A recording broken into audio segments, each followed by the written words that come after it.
everybody. Welcome back to episode 49 of Talkoffamepod podcast with your host, Kyliemontigney. I'm so excited to have on the amazing singer, songwriter, and actress, Lily Bowen. Thanks for coming on, Lily. I'm so excited to be here. Thank you so much. Of course, I'm so happy to have you on. So you're an actress. What made you want to start doing that? Well, ever since I was little, I've always been very charismatic, and I love performing for like my family and stuff, and I'd create like little characters. And then one day when I was I think I was like 8 or 9, my aunt sent me a flyer to be in this musical, this local little theater production. And let me tell you, I really wanted to do it, but I was absolutely terrified to audition. And because I'd never really done anything like that before. But eventually I decided to audition, and the day the audition came, I was petrified to go on stage and do it, but it ended up working out and I got a part. And my first part was, the first role I got to play was Victor the dog. And it wasn't much, but it was really exciting for me. And after the first few rehearsals, I just immediately knew that this was amazing and this was like my passion, and I really love performing on stage and just performing in general. And that's kind of where it started, I think. And then I just kind of continued doing a lot of musicals. And then in early 2020, I kind of got into more film and TV stuff, and I booked quite a few projects, but a lot of it got cut, or they canceled a lot of it because of COVID. But yeah. I ended up getting to do some of the projects, and being on set, like on a film set, really that was another amazing experience for me and made me want to work more in film and TV as well as acting on stage. And so I think that's where it started. But yeah. That's awesome. Like when I first kind of started with the podcast, like as you kind of mentioned before, you're petrified. Yeah, I was basically petrified as well when I first time I started this in early 2021. Because I was like, I'd never done this before. Like the only things I see were on TV and my cousins doing journalism. These I have cousins that do journalism as well, do like work for my local news station. So I kind of knew what to do, but I was kind of petrified because I was like, okay, right, they'll do horrible at this. Like I'm afraid, like I'm gonna make fun of, like how am I supposed to do this? But then, like as time went on, I kind of got like used to that. I'm like, okay, well, I guess this is something I kind of want to pursue. But like, what was kind of your experience like doing your first play? Like, what was kind of your emotions like, even though like you're kind of scared of being on stage for the first time? What was that like? I mean, personally, I still get scared when like first performances or auditions, like going in the room, and it's still scary to me, but I've learned to control my nerves and kind of put them into my performance, because it kind of just it kind of raises the stakes a little bit.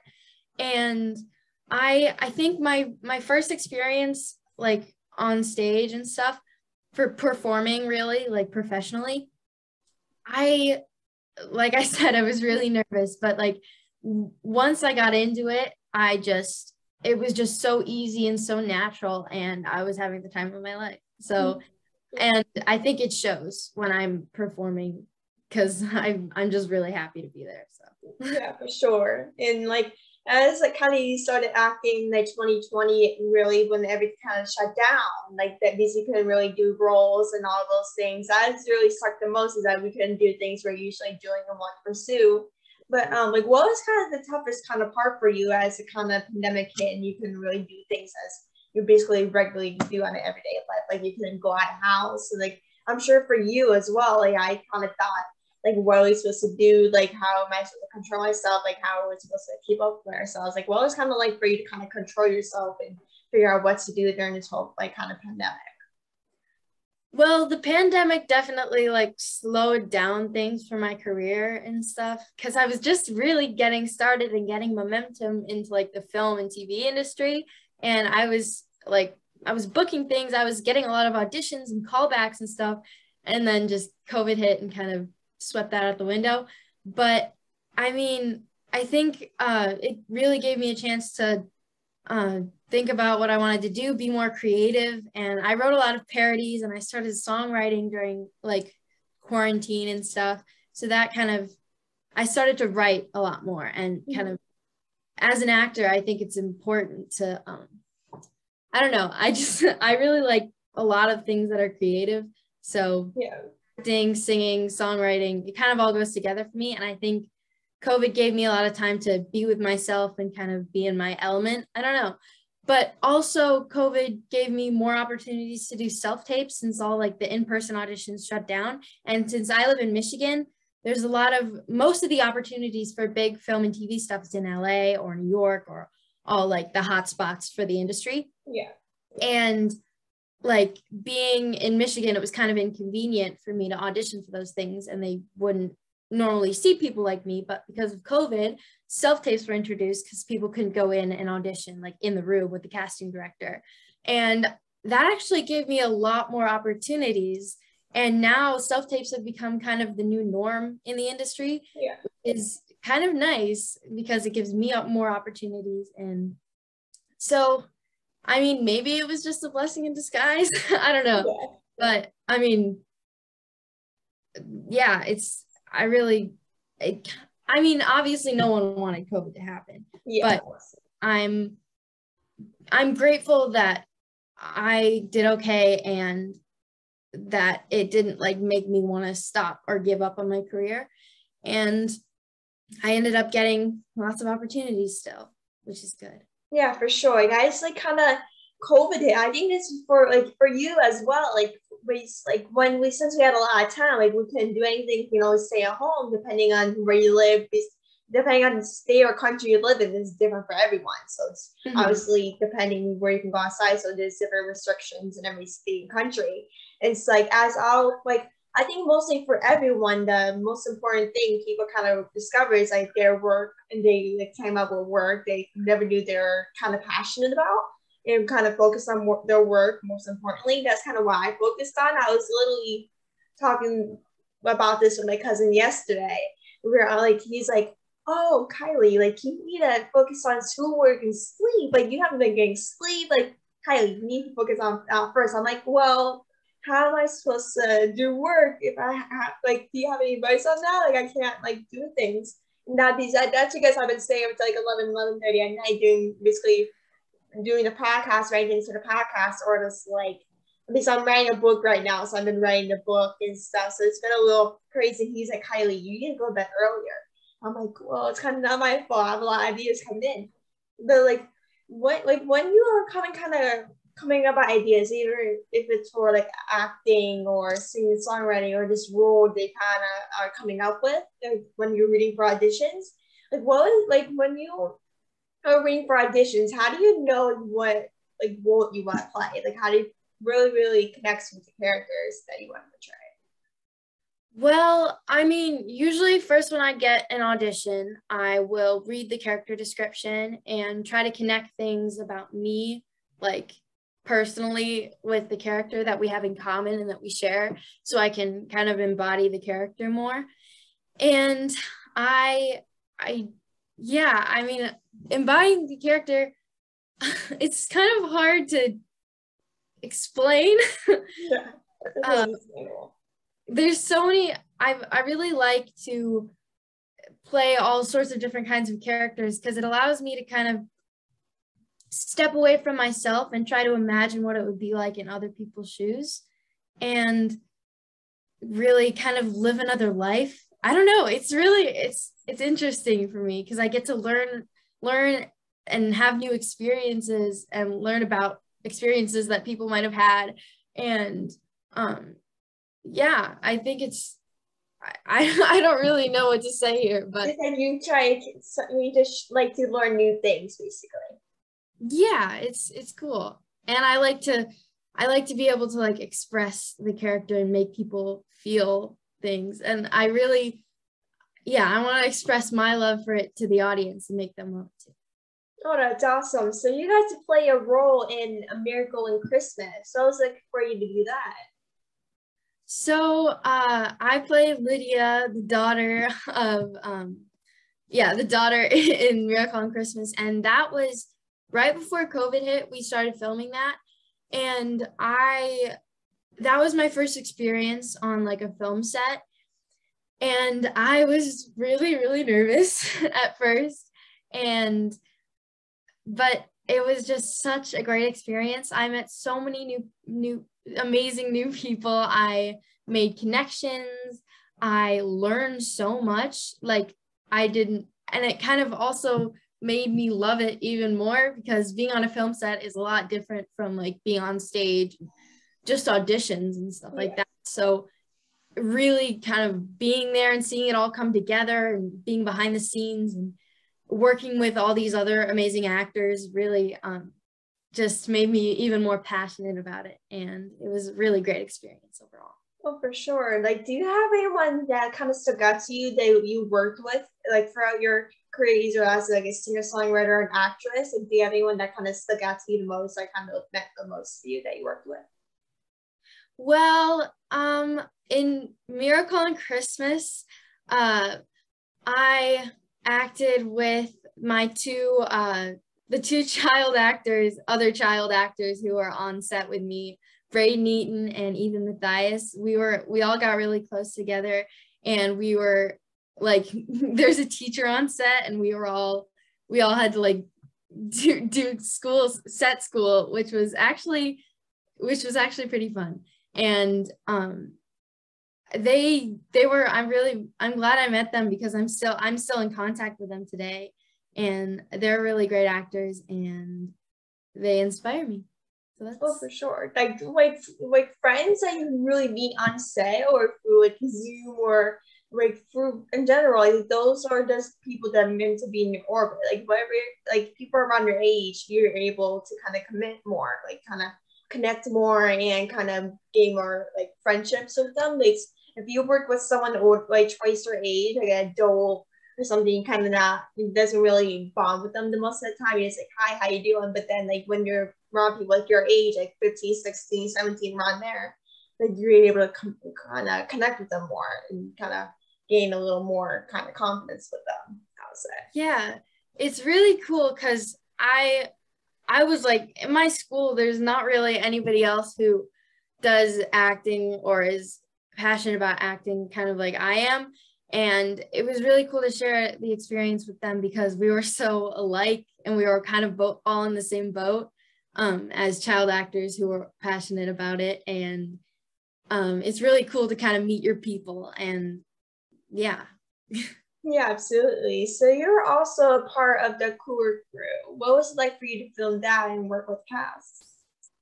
Well, the Cooler Crew, since I wrote it, and this was like my first experience like writing, producing, casting, and acting in something at the same time. So it was all kind of rushed. So I think that's one of the main reasons I was very kind of nervous for this experience. But I really had a great time on set, and I was very scared that I wouldn't do a good job like directing, helping out, and acting in it. I wouldn't be efficient or, but it all ended up working out, and it was not nearly as scary as I thought, thanks to the wonderful cast and crew I had the privilege of working with. And it was just overall a really great experience for me, and makes me want to write, direct, and kind of be more creative. And it's really cool to see how things work from that side of the industry. For sure. Do you have anyone they look up to as an actress and a songwriter, or just in general? Do you have anyone they look up to? Well, I'd say some actors that I look up to. I look up to Meryl Streep, Anne Hathaway, Jennifer Lawrence, and also like because of him singing, acting, writing, directing, I look up to Lin-Manuel Miranda, because I think that what he does is something that I kind of aspire to do. Like, he can do all the things, you know what I mean? Yeah. And that's really inspiring to me. And I kind of felt like I had to stick to one thing, like acting, just like be an actor. And it's like, you can't do everything, but really that makes me feel like that I can. So he's really inspirational to me as well. Yeah, for sure. Have you seen him in Hamilton since he was in Yes, Hamilton? I love Hamilton. Like, what was it like? Did you like? What was it like for you to see it in person? He's like, I heard it was really good in person. Oh, I didn't get to see it in person. I got to see I watched it on Disney Plus. Oh, Disney Plus. Not the Yeah, same it's really experience, but it's still great. Like, I would literally love to see it in person. Like, I heard it was really good. Awesome. For sure. I wish I could go to a Broadway show. Yeah, I just love Broadway. Broadway is like my favorite thing ever. Like, I just really love Broadway. But as we're in the new year, what are your goals you hope to achieve in 2022? Well, I'm hoping to get more opportunities to audition, to be on set, and I think maybe I'll even write a season 2 of the Cooler Crew and work with those people again, because that was such an amazing experience for me, and it really made me love it even more, love this craft and stuff like that. So I'm just wishing for more success in this new year, and yeah, for sure. Like, have you, like, when you're hoping for 2022, as it kind of stuck in 20, like, since you're kind of stuck in quarantine for 2020, since like almost about like 2-3 years now since we've been stuck in quarantine and stuff, like, what was kind of, when you're kind of writing the Cool Crew, did you start filming in, like, I think you said it before, but did you start filming before the pandemic hit, or was it like kind of during the pandemic? So the Cooler Crew, we filmed it over this last summer. Ah, I gotcha. I wrote it like in the midst of the pandemic. Summer, it was, things kind of cooled down a little bit because everything was outdoors and cases were dropping. So that's when we decided to film it. Plus, I'm off school. So yeah, absolutely. Child actors. Yeah, in more free time, absolutely. But you also got to play a role in Cousins. So what was that process like for you to get that role and to train that character? It was a very small crew when we filmed Cousins, but it was I've never really done like a very emotional kind of deeper character before, and this character was kind of a lot like me, and it was more dramatic, I think, and than like the other projects that I've done, and it was really cool to get in touch with that side of it. So yeah, for sure. Do you have the final question for the interview is, what's some advice for younger generations that like to be an actress or singer-songwriter one day?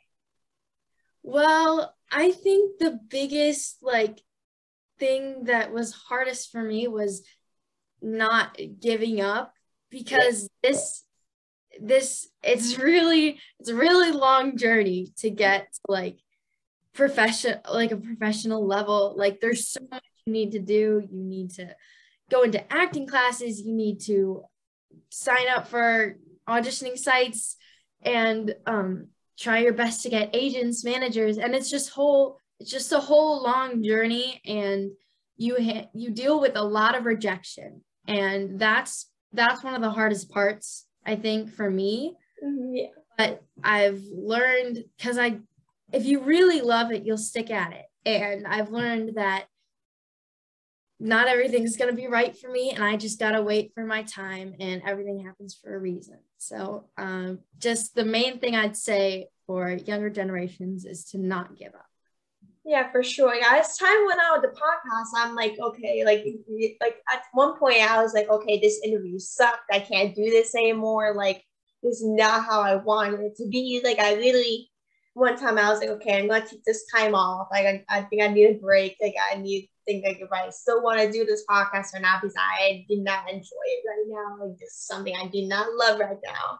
And so I kept getting rejections after rejection. I was like, I hate this right now. And I used to get rejected. And like over like when people come on to guest, and like with the new book, people were rejecting it a little bit. So I was like, okay, well, what's the point anymore? Like, why am I trying to do this if I'm going to keep getting rejected? Like, this stinks. I think it was probably just like for everyone that are dealing with industry, like acting and all those things. At first, everyone's like, okay, well, it sucks well, I don't think I should do it anymore. Like you said, like you kind of like don't know if you should kind of stick with it. But if you really, really love something that you're doing, then you should stick with it. It might feel like, okay, I shouldn't do this anymore and just sing right now. But then like a couple days later, you're like, okay, well, I kind of will go back to this again. So like, I think it's probably be like, okay, well, just think about it and think about what you did wrong and try to kind of learn from that, I'll say.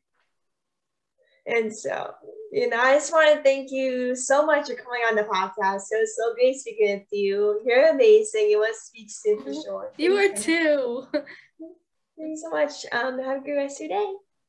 You too. Thanks so much for this opportunity. I had a great time talking to you. Absolutely. Thanks so much. Have a good rest of your day too. You too. Bye.